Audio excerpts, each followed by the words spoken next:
What's up, everybody? Good afternoon. It's time for the weekly NCAA watch schedule. And this is week 6 of the college football season, and some of you may be in particular need of a watch schedule because there are no Huskies this week. The Huskies are off.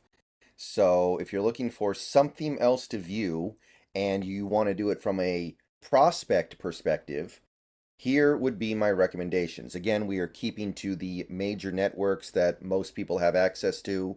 There are plenty of other good games on smaller networks that maybe you get, maybe you don't, maybe you can get access to them.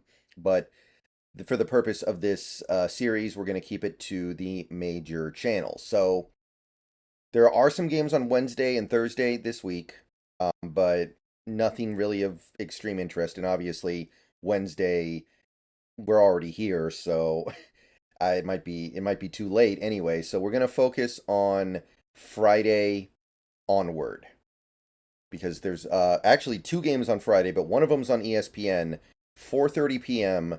Kansas State is playing Oklahoma State.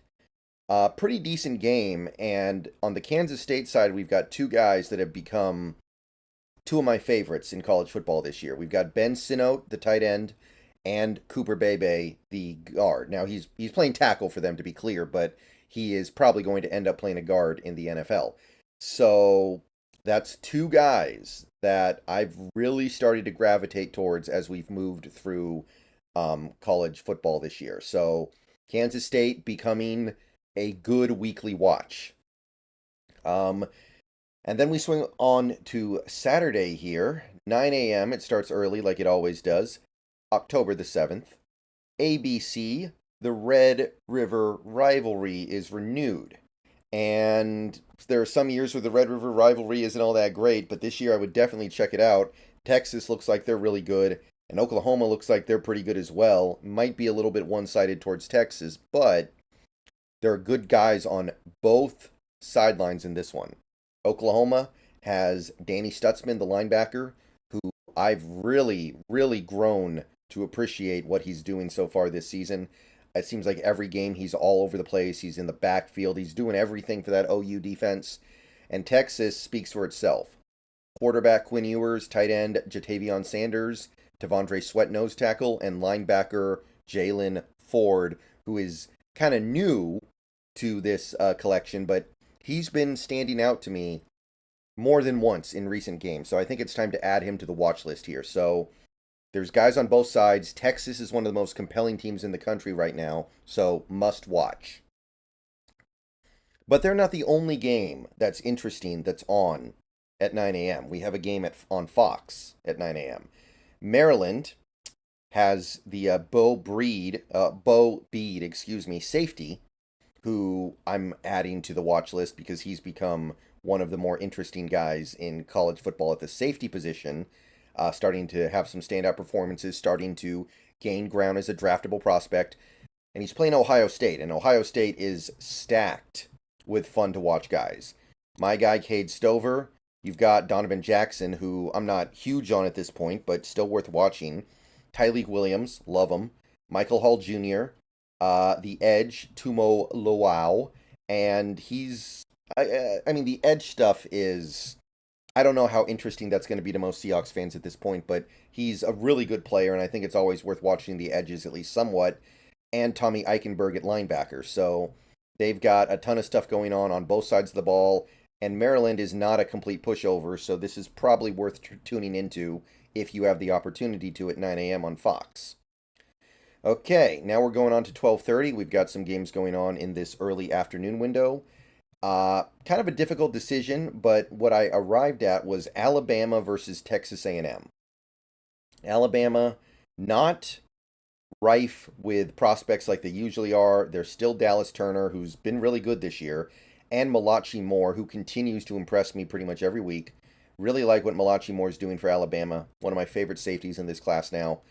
And Texas A&M has their own stuff they're bringing to the table here with their center, Bryce Foster, and they've got two defensive linemen who are starting to make some waves as day 3 guys, Turner and Jackson.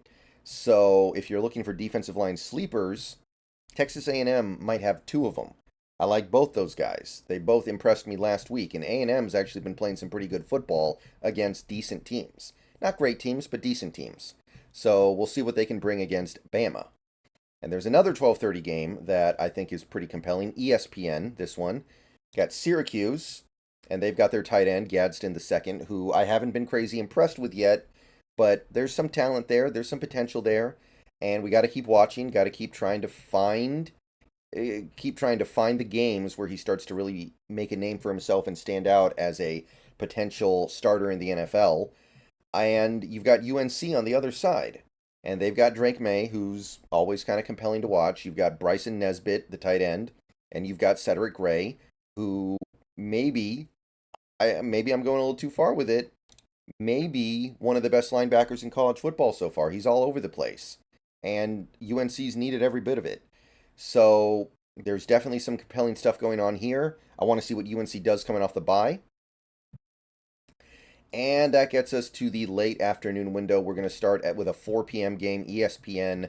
So just stay tuned from the UNC game. You're going to get Kentucky versus Georgia. Kentucky's not super interesting this year. They do have Devin Leary. He's all right. Not in love with him. He's definitely a mid-tier, at best, quarterback prospect. But Georgia is, as always, stacked. You got Brock Bowers. You got Cedric Van Pran at center. You've got Nazir Stackhouse. You've got two linebackers who are probably going to get drafted in Mondon Jr. and Dumas Johnson. And their safety, Bullard, who had a really nice game last week and might be starting to break out here just a little bit.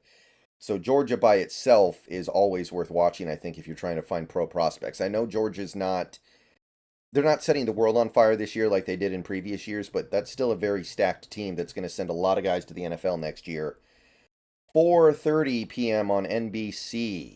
We got Michigan versus Minnesota. I really like this game. This might be my game of the week. Michigan's got a lot going on over there. They've got McCarthy, who I'm not a huge J.J. McCarthy guy. Worth keeping an eye on, though. But their defense has some guys. Chris Jenkins, Junior Colson, and Rod Moore. I like those guys. Especially Jenkins and Colson. I think they've been two of the more impressive college players so far this year on defense. And Minnesota has some guys I like as well. They've got Spanford, Bryn Spanford, the tight end. Not too impressed so far this year, but there's time. And Tyler Nubbin at safety, one of my favorite safeties in this class. So that's a great game. That might be my game of the week. And finally, at 7:30 p.m. on ESPN, the nightcap, Arizona versus USC. Not a ton of stuff going on here, but Arizona still has Jordan Morgan starting at left tackle. Probably going to move to guard in the NFL. At least I think he's got a good chance of it. And USC, they've got Caleb, who, I mean, we're not going to get Caleb Williams, but he's fun to watch anyway, so you may as well. And Kalen Bullock, their ball hawking safety. And that's really what I got for this week. Let me know what you guys think. Did I miss anything? Anything you think is a glaring omission? These are my watch guys for the week. Let me know. And I will catch you guys later. Bow down to Washington, but not this week because we're going to have to find other college games to entertain ourselves. All right. See you guys later.